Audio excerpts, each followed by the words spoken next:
지난 주간에 이어서 누가복음 3장 7절로 18절 말씀을 통해서 합당한 열매를 맺어야 되는 우리의 가장 중요한 이유를 오늘 이 말씀을 통해서 또한 이 예배를 통해서 우리 함께 나누기를 원합니다. 오늘 제가 봉독해드리는 누가복음 3장 7절 말씀부터 18절에 나오는 침례 요한의 설교는 매우 과격하게 들립니다. 자신에게 침례받으러 온 많은 사람들이 있었음에 그 침례받으러 온 사람들에게 하시는 말씀이 독사의 자식들아 누가 너희에게 일러 장차올 진노를 피하라 하더냐. 지금으로 말하면 교회 안에 예배를 드리러 설교 말씀을 들으러 또한 하나님 앞에 예배를 드리러 오는 많은 교인들에게 침례 요한이 이렇게 설교를 한 것입니다. 아마 침례 요한의 설교 가운데 그 심중에 아마 침례 요한은 이런 생각이 있었던 것 같습니다. 그들이 하나님의 거룩한 성례에 참여하는 것에 만족하고 실제 그들의 삶의 변화가 없이 죄인된 삶을 잘못됐는지도 알지 못하고 그렇게 살아가고 있는 그들에게 아마도 침례 요한은 굉장한 경각심을 주기 위한 말씀으로 들려지긴 하나 교인들이 교회 안에 와서 또 목사님의 설교를 통해서 위로받고 격려받고 칭찬받아 마땅한 그들에게 어떻게 말하면 더 많은 죄인은 그 자리에 나오지도 않았고 침례를 받으러 나오지도 않았음에도 불구하고 오히려 그들이 그나마 침례를 받기 위해서 하나님의 말씀을 따르기 위해서 침례 요한에게 나왔던 그들에게 듣기 민망할 정도로 비난의 목소리를 높였던 이유가 있습니다. 침례가 중요하지 않다는 것이죠. 그들에게 이야기하는 것은 너희가 지금 이곳에 침례를 받으러 나왔는데 요단강가에서 나에게 침례를 받으러 나왔는데 실제로 선행되어져야 될 일을 하지 않고 형식적으로 침례를 받아봐야 아무런 의미가 없다고 그렇게 생각했기 때문이에요. 그러니까 그들이 삶에 있어서 그들이 변화가 되어지고 그리고 그렇게 되기를 원하여서 침례를 받은 것보다는 그냥 형식적으로 침례를 받기 위해서 그 자리에 나온 그 사람들에게 침례 요한은 진노했던 것입니다. 침례교단에서 또 기독교 한국 침례에서 가장 중요하게 다루고 있는 성례 중에 하나가 침례죠. 그런데 의미 없는 정도가 아니라는 것이죠. 의미 없는 정도가 아니라 자신을 종교인으로 포장지로 포장하면 위선에 떨어질 가능성이 더 많다는 거예요. 그러니까 교회 밖에 있는 사람들이 나중에 교회 안에 들어와서 주님 앞에 자신의 죄를 고백하고 주님 앞에 헌신하며 그들이 변화받을 가능성이 훨씬 더 높은 것이지 교회 안에 있는 사람들은 내가 크리스찬이고 내가 기독교인이고 내가 예수 믿는 사람이고 내가 구원받은 사람이고 이렇게 생각하기 때문에 오히려 그들이 주님 오시는 그날에 더 황망한 일을 당할 수도 있다는 것입니다. 차라리 내가 약하다는 사실을 알고 내가 부족하다는 사실을 알고 그것을 인정한다면 새로워질 가능성이 있습니다. 그런데 나는 적당하게 선하고 나는 적당하게 종교인이고 나는 적당하게 그리스도인이라고 생각하기에 새로워질 가능성이 어떻게 보면 회개하고 주님 앞에 돌아올 가능성이 훨씬 더 적다는 것이죠. 그래서 이것을 보니퍼는 값싼 은혜라고 그렇게 규정을 했습니다. 삶의 무게는 없고 공허하고 형식적인 신앙 형태를 보인 히틀러 집권 당시 독일 그리스도인을 향해서 보네퍼는 값싼 은혜를 구걸하는 그러한 사람들이라고 비판한 것입니다. 오늘 성경은 회개의 열매를 맺어야 한다고 하는 침례 요한의 설교도 같은 맥락에서 우리가 이해해야 될 줄로 믿습니다. 오늘 그의 마음이 절절히 느껴지는 8절 말씀을 제가 다시 한번 봉독합니다. 그러므로 회개에 합당한 열매를 맺고 속으로 아브라함이 우리 조상이라 말하지 말라. 내가 너희에게 이르노니 하나님이 능히 이 돌들로도 아브라함의 자손이 되게 하시리라. 아멘. 아브라함의 자손이라고 하는 것이 그들에게는 매우 중요한 자랑할 만한 그러한 어떤 말씀들이었죠. 그런데 그렇게 하지 말라고 하는 것이에요. 저 하찮은 굴러다니는 저 돌들로 하나님께서도 얼마든지 아브라함의 자손을 만들 수 있다는 것입니다. 그것이 그렇게 너희에게 중요한 의미가 아니라는 것이죠. 아주 파격적인 설교 아닙니까? 아주 파격적인 설교입니다. 너희들이 다 잡은 줄 아느냐? 그렇지만 그렇지 않다는 거예요. 너희들이 다 가진 줄 아느냐? 그렇지 않다는 거예요. 너희가 하나님의 그 구원 속에, 하나님의 천국 속에 다 들어와 있느냐? 아니라는 거잖아요. 9절까지 포함해서 볼 때 요한은 세 가지 점을 이들에게 이야기하고 있습니다. 그 첫 번째는 삶으로 회개의 열매를 맺어라 하는 것이에요. 너희가 사는 삶으로 너희가 회개의 회개를 한 사람은 어떠한 그 열매를 맺어야 되는지. 둘째는 혈통의 안일주의에 빠지지 말라는 것입니다. 그 선민주의 개나주라는 거예요.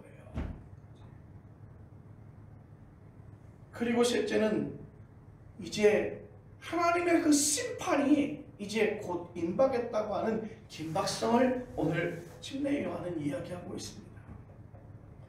전체의 말씀을 다시 요약하면 정신 차리고 지금 당장 제대로 살아야 너희가 하나님 나라에 들어갈 수 있는 것이고 하나님의 백성이 될 수 있는 것이고 하나님의 자녀가 될 수 있다는 것입니다.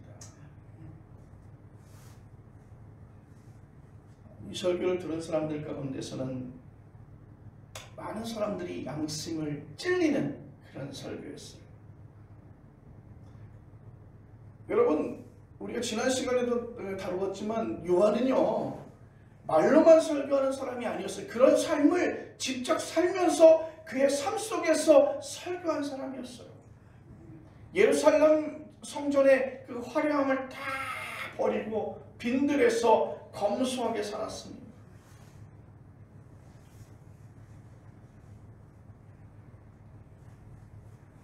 낙타털 옷을 입고 허리에 가죽띠를 띠고 메뚜기와 석청을 먹고 살았습니다.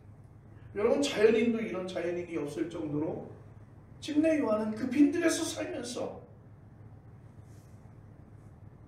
그들에게 설교했고 요단강에서 침례를 베풀었고 또한 정치적으로는 헤롯 왕의 잘못을 공개적으로 비판했습니다. 결국에 침례 요한의 죽음이 헤롯 왕을 공개적으로 비판하는 것에 따라서 침례 요한이 죽지 않습니까? 실제의 삶이 담보되었기에 많은 사람들이 요한의 설교에서 한편으로는 깊은 감동을 받았고 즉 은혜를 받았으며 다른 한편으로는 이렇게 살면 안 되겠구나, 이렇게 살아가는 것은 정말 죄악이구나, 그들은 큰 두려움에 느꼈을 것입니다. 10절에 따르면 거기 모인 사람들이 요한에게 이제 우리가 어떻게 하면 되겠습니까? 요한의 설교를 들었잖아요. 그리고 나서 그들이 두려움에 떨며 사실은 요한에게 그러면 우리가 어떻게 살면 되겠습니까? 라고 물었습니다. 자신들의 삶의 문제의식을 느낀 것입니다. 성경 말씀에 보면 참 구체적으로 이 말씀이 이어지고 있습니다.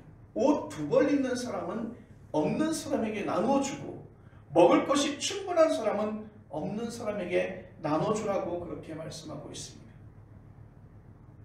세리들도 나오죠. 그들은 공무원이에요. 그들에게는 요한이 그렇게 대답합니다. 부과된 것 외에는 거두지 말라. 그때 당시에 이 세리들은요 봉급이 없었어요. 그래서 그들에게 이만한 그 세금을 거두라고 하면 그 세금을 걷고 끝난 것이 아니라 그들이 착복할 금액까지 아주 악착같이 그들에게 세금을 부과했습니다. 살기 어려울 정도로. 그래서 오늘 침례 요한이 그렇게 말한 것입니다. 부과된 것 외에는 거두지 말라.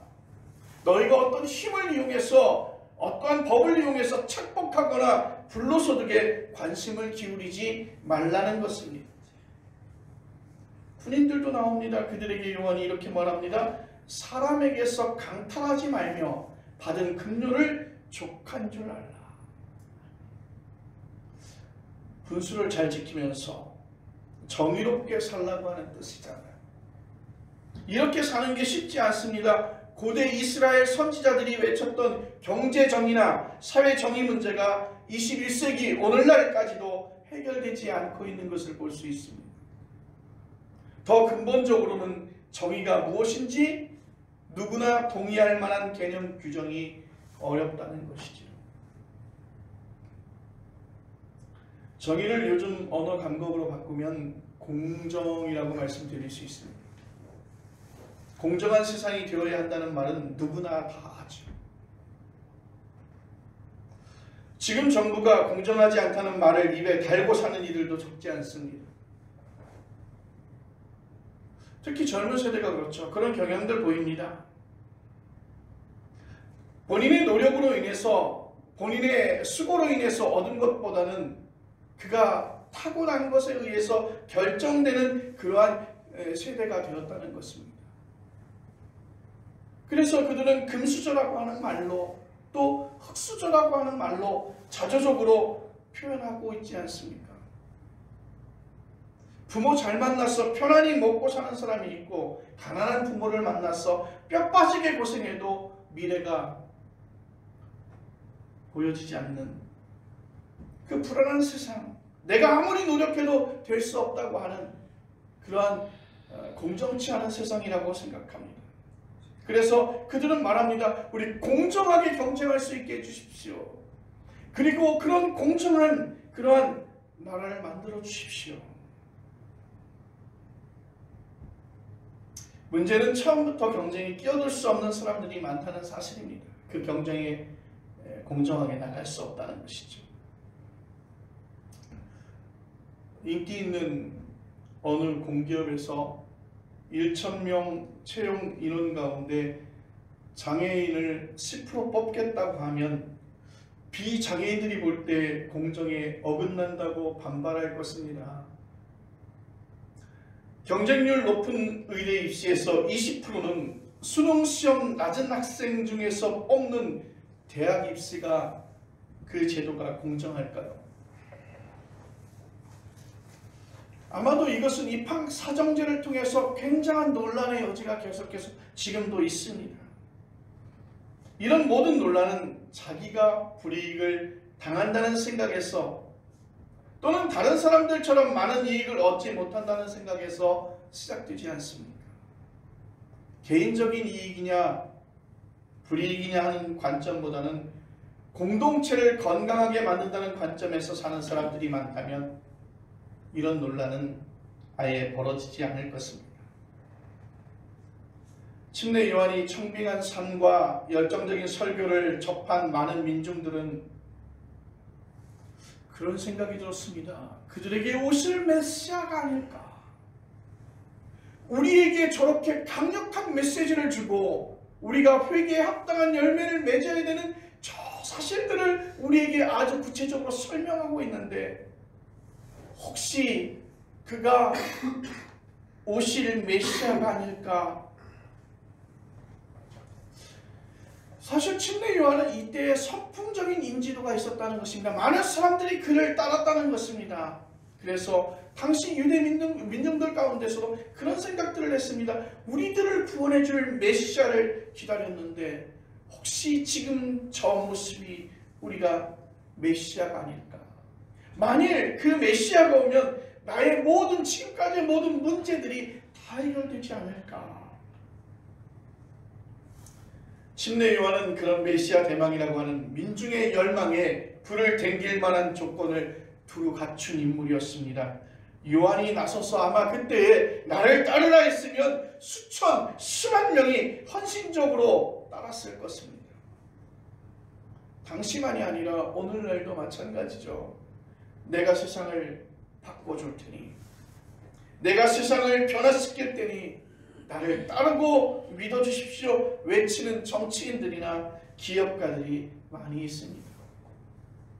근데 여러분 보세요. 그렇게 포장되고 그렇게 도덕적으로 깨끗한 것 같지만 실제의 삶에 많은 부분들이 드러나는 것을 보면 실망스럽기로 말할 수 없습니다. 어떤 일을 메시아로 만들고 싶어하는 사람들이 많죠. 저 사람이 우리를 이끈다면, 저 사람이 우리의 지도자가 되어진다면 지금 우리가 당면하고 있는 모든 문제를 아주 말끔하게 해결할 것 같다는 그런 생각들을 갖고 있죠. 침례 요한이 민중들의 기대와는 달리 그는 이렇게 말합니다. 나는 그리스도가 아닙니다. 그리고 나서 16절 17절 말씀을 통해서 그는 내가 그리스도가 아님을 이렇게 말하고 있습니다. 나는 물로 너희에게 침례를 베풀거니와 나보다 능력이 많으시니가 오시나니 나는 그의 신발끈을 풀기도 감당하지 못하겠노라. 그는 성령과 불로 너희에게 침례를 베푸실 것이요 손에 키를 들고 자기의 타작마당을 정하게 하사 알곡을 모아 곳간에 들이고 쭉정이는 꺼지지 않는 불에 태우시리라. 아멘. 병행구인 요한복음 1장 20절에는 그리스도 문제가 더 분명하게 언급되고 있습니다. 요한은 말합니다. 나는 그리스도가 아니다. 누가복음에서 요한은 자기보다 능력이 많으시니가 올 것이라고, 그가 물로 침례를 준 자기와는 달리 성령과 불로 침례를 베풀 것이라고 말하고 있습니다. 요한이 말하는 그 능력이 많으신 분은 추수 때 알곡을 곳간에 들이고 쭉정이는 불에 태웁니다. 그에 의해서 개인의 운명과 세상의 운명이 결정된다고 말하고 있습니다. 그리스도의 놀라운 능력을 묘사하므로 요한은 자신이 그리스도가 아니라는 사실을 오늘 분명히 말하고 있습니다. 오늘 침례 요한은 이렇게 말합니다. 예수와 나의 차이점이 있는데 침례라고 하는 종교의식에 대한 다른 용어를 설명하고 있습니다. 요한은 말합니다. 침례는 물로 베푸는 것이고, 요한의 침례는 물로 베푸는 것이고 예수의 침례는 성령과 불로 베푸는 것이다 라고 말합니다. 여기에 어떤 차이가 있을까요? 여러분, 이런 차이가 오늘 이 복잡한 세상을 살아가고 있는 21세기 현대인에게 어떤 의미로 다가오겠습니까? 침례라고 하는 말도 낯선데 거기다가 물과 성령과 불이 섞여 있으니 이해하기 매우 어려워 보입니다. 우선 침례라고 하는 말을 우리가 잘 이해해야 되는데 단순하게 종교의식으로만 제한적으로 받아들이면 안 되는 것입니다. 종교의식이라고 하는 말이 옳으나 그 의식은 종교의 본질을 담고 있다는 것입니다. 여러분, 우리가 그렇게 말합니다. 순례도가 높으면 타당도가 높은 것이 아니죠. 타당도가 높으면 당연히 신뢰도가 높은 것이죠. 단순하게 신뢰도가 높다고 해서 타당도가 높다라고 그렇게 말씀드릴 수 없다는 거예요. 이 말씀은 어떤 말씀이냐면요, 침례를 받았다고 해서 그가 하나님의 자녀이고 구원에 합당한 사람이라고 하는 것은 아니에요. 본질적인 의미, 침례는요, 구원받은 사람들에게 베푸는 행위라고 하는 것이죠. 여러분, 얼굴을 씻는 이유는 얼굴에 먼지와 때가 묻었기 때문이듯이 침례는 인생살이의 먼지와 때를 씻어내는 의식이에요. 씻어내지 않으면 하나님 앞에 바로 설 수 없습니다. 하나님 앞에 내가 바로 서겠다는 생각이 없으면 침례 받을 필요가 없는 거예요. 비유적으로 말하면 밖에 나가지 않고 방콕하면서 은둔할 사람은 쓰지 않아도 돼요. 보통 친구가 아니라 존경하는 스승이나 애틋한 사람을 만나길 계획이라면 더 깨끗이 씻어야 되겠죠. 여기서 요한이 물로 침례를 베풀었다고 하는 말은 도덕적으로 새로워졌다는 뜻입니다. 앞에서 우리가 짚었듯이 요한은 정의로운 세상을 향한 열정이 매우 강했습니다. 그런 세상을 만들려면 사람이 도덕적으로 변해야 된다는 것입니다. 그래서 말합니다. 두 번 옷이 있는 사람은 없는 사람에게 나눠주라. 일종의 경제정의 실현이죠. 국가의 기능이 강력한 오늘날은 세금의 재분배를 통해서 경제정의를 실현합니다. NGO 활동도 경제정의 실현에 없어서는 안 될 요인이죠. 교회 형편에 따라서 다르기는 하지만 1년 예산 가운데 어느 정도는 이런 일에 사용되어지는 것이 바람직하죠. 우리 교회도 그런 쪽으로 방향을 정해서 나아가고 있는데 매우 모자라는 형편이죠.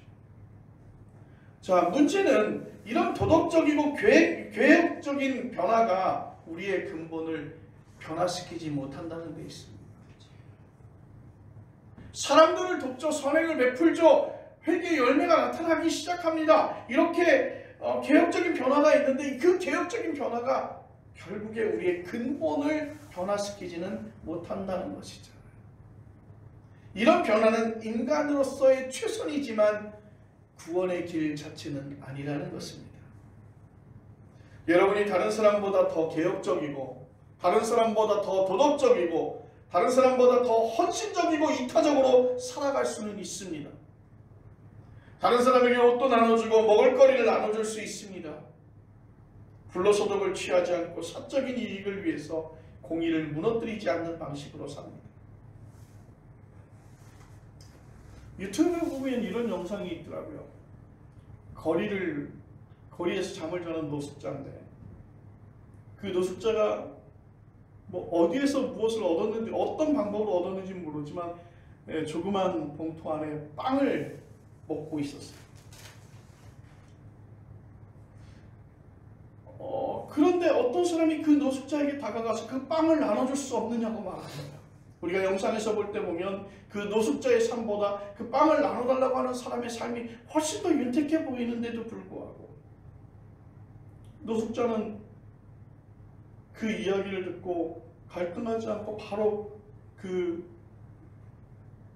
종이 봉투에서 빵을 꺼내서 그 사람에게 전달합니다. 그리고 맛있게 그 빵을 먹습니다. 그리고 떠나는 그 사람이 그에게 무엇인가를 건네주는데 건네주는 거기에는 꽤 많은 양의 돈이 있었어요. 그가 깜짝 놀라서 그에게 다가갑니다. 그때 나에게 사랑을 베풀고 나눠줄 수 있는 당신의 마음을 향해서 내가 베풀 수 있는 최선이라고 말하면서 그를 안아주더라.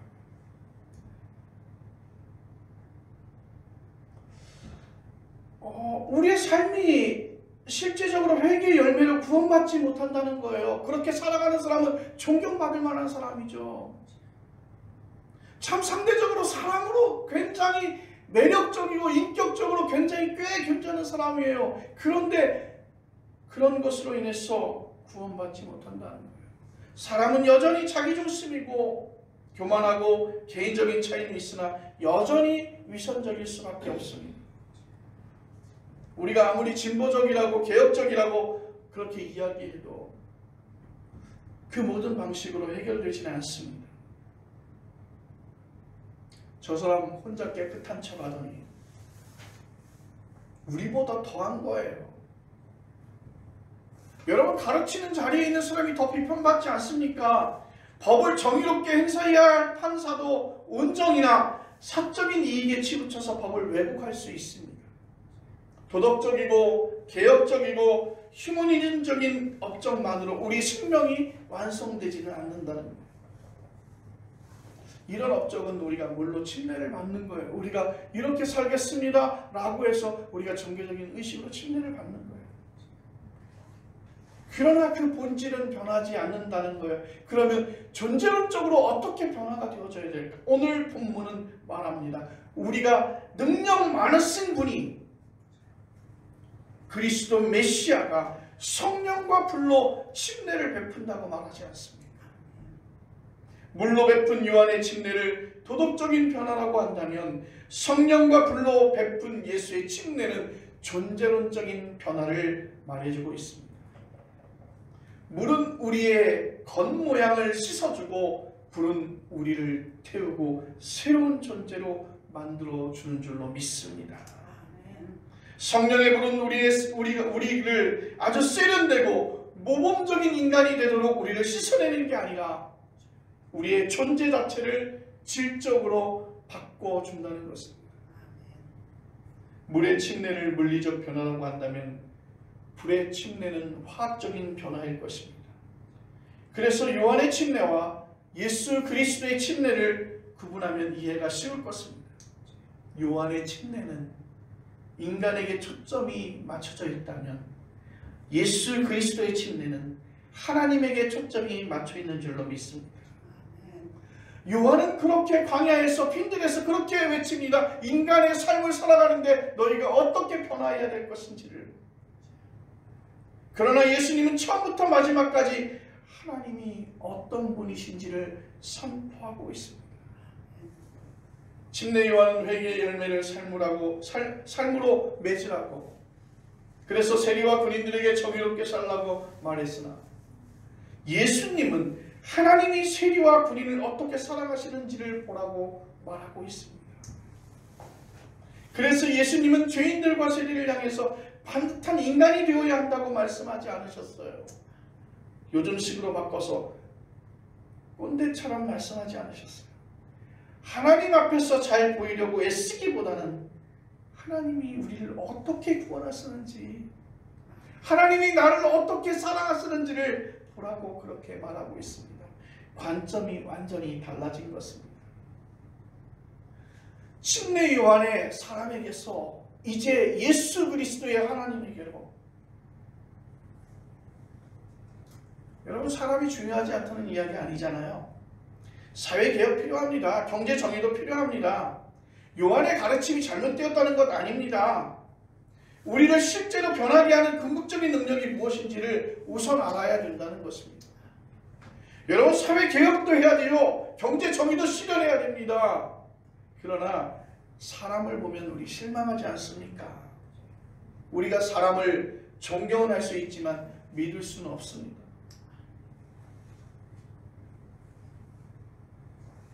네, 제가 좋아하는 후배 목사가 있는데 그 카톡 프로필에 그렇게 적혀져 있더라고요. 사람은 적당히 믿자. 그래서 제가 전화를 했어요. 뭐 무슨 일이 있어? 라고 전화를 했어요. 뭐 정확하게 얘기는 하지 않는데 사람에게 실망한 거예요. 믿었던 사람에게 실망한 거예요. 그래서 그 프로필에 그렇게 적어놓은 거예요. 목사가 사람을 적당히 믿자. 여러분 사람은요 믿음의 대상이 아니잖아요. 사랑만 해도 그렇습니다. 사람은 사랑할 줄 모르잖아요. 사랑하는 흉내를 내는 것이잖아요. 하나님만이 창조주이듯이 하나님만이 우리를 어떻게 사랑하는지, 하나님이 나를 어떻게 사랑하는지, 하나님이 우리 교회를 어떻게 사랑하는지 보라는 것이죠.